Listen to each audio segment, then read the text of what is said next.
Dzień dobry, cześć. Dzisiaj filmik o pnączach. Pokażę Wam większość moich pnączy. Nie wiem, czy to tak się wymienia. No tych wiecie, Brazylii i tych epipremnów i scindapsusów. Jak wygląda ich stan po okresie letnim, po sezonie tak zwanym. Tutaj mi światło skacze, bo jest to ten Brazil przy samym oknie i będzie tak migać. No i ten Brazil jest taki średniaczek. Trochę urósł w tym miejscu. On tutaj siedzi sobie już całe lato. Jeden pęd jest taki dłuższy. Dosyć takie liście mi wypuścił teraz w tym sezonie, takie limonkowe, bardziej limonkowe niż zielone. No ale to wiadomo, zależy od tutaj ilości światła, jakie pobierał. Chyba ten liść teraz ostatnio się rozwinął. Rośnie dosyć dobrze, to znaczy nie jest jakimś demonem wzrostu, ale rośnie dosyć dobrze w tym miejscu. Mam też taką małą sadzonkę od niego. Na razie nie dosadzam, bo tam jest w sumie miejsce. On tutaj rośnie tylko przy brzegu. Dlatego, że ja nie umiem z takimi małymi sadzonkami później w takiej większej doniczce tego utrzymać i to wszystko zasycha. Korzenie usychają, cała roślina zasycha. Trzeba znowu wysadzać, znowu ukorzeniać. Także trzymam to na razie w takiej małej doniczce, niech to trochę podrośnie i wtedy może to dosadzę, bo no nie umiem z takimi małymi szczepkami, jak to się mówi, sadzonkami dać sobie rady. Druga roślina, jej sąsiadka, to jest Epipremnum, dobrze mówię? Chyba tak, Epipremnum Global Green. Epipremnum. No poprawcie mnie, jeżeli tu się pomyliłem, bo teraz nie wiem, musiałbym to sprawdzić. Też coś tutaj urosło, ale też nie za wiele. Coś tu na nim siedzi nawet.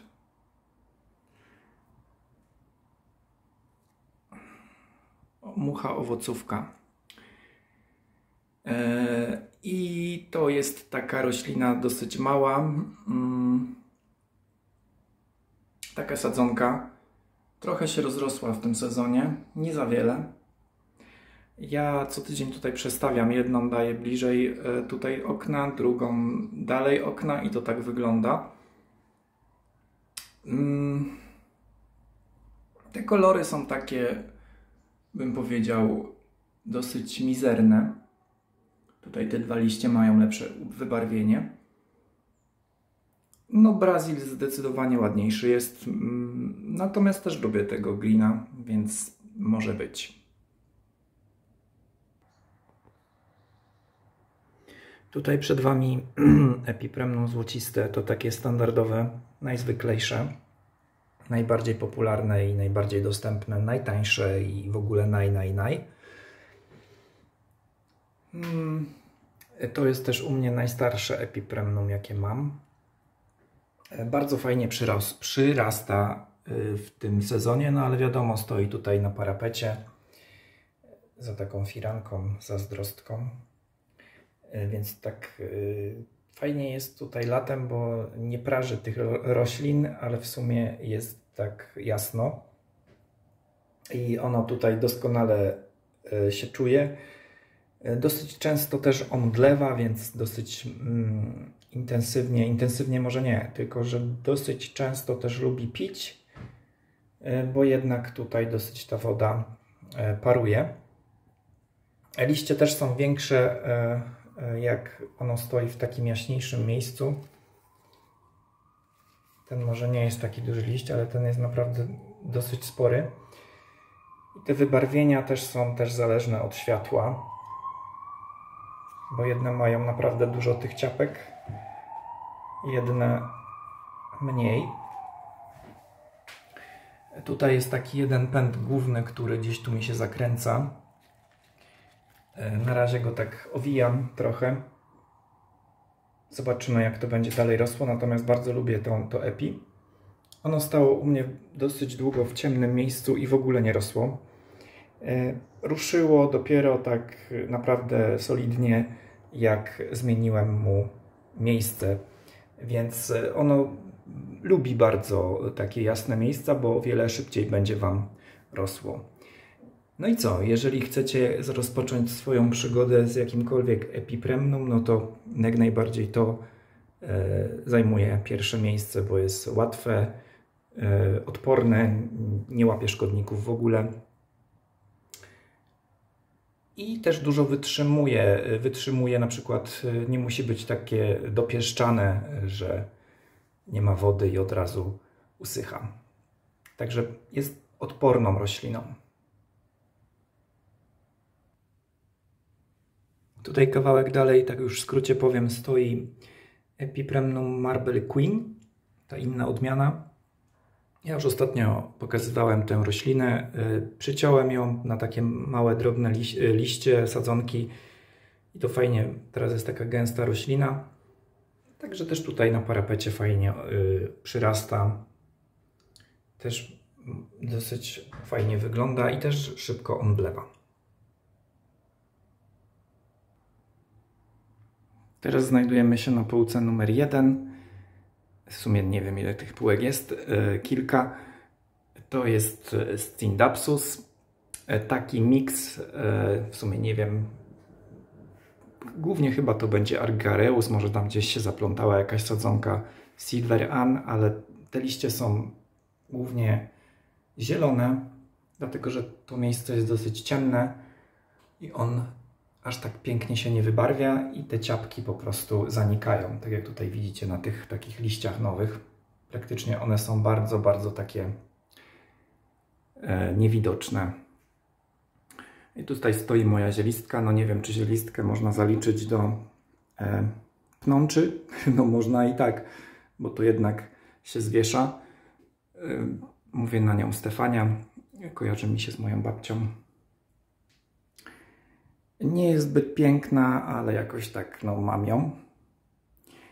I jeżeli macie zielistki, to nie są w sumie też takie łatwe rośliny jak u mnie, to one nie lubią podlewania nawozem.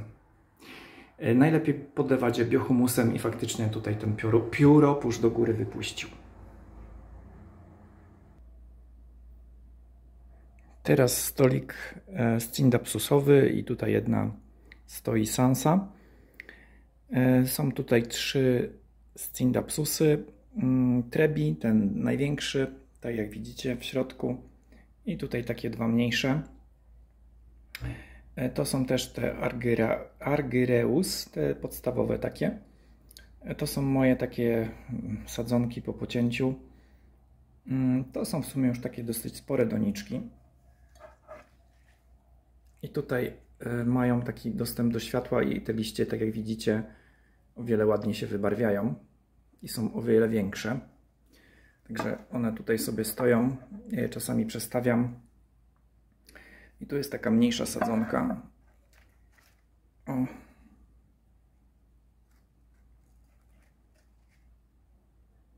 One bardzo łatwo się rozmnażają. No łatwo je ukorzenić, łatwo je pociąć, jak one później się rozrosną. No, a ten trebi jest taki zupełnie inny. Te liście ma takie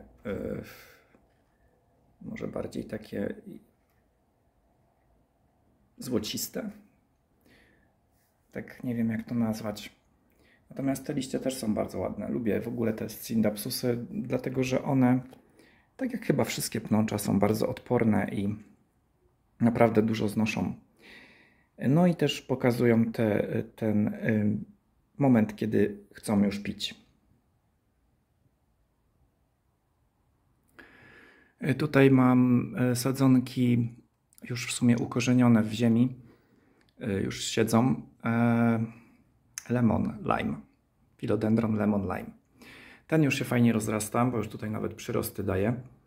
A tutaj są takie pojedyncze liście, ale też tam już coś wychodzi. No i właśnie mnie denerwuje ta doniczka, która wystaje.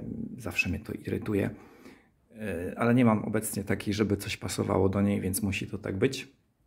Nie wiem, czy wy też tak macie, że te wystające doniczki irytują, ale mam tylko taką jedną, reszta wszystko jest pochowana, więc jakoś ją jestem w stanie znieść.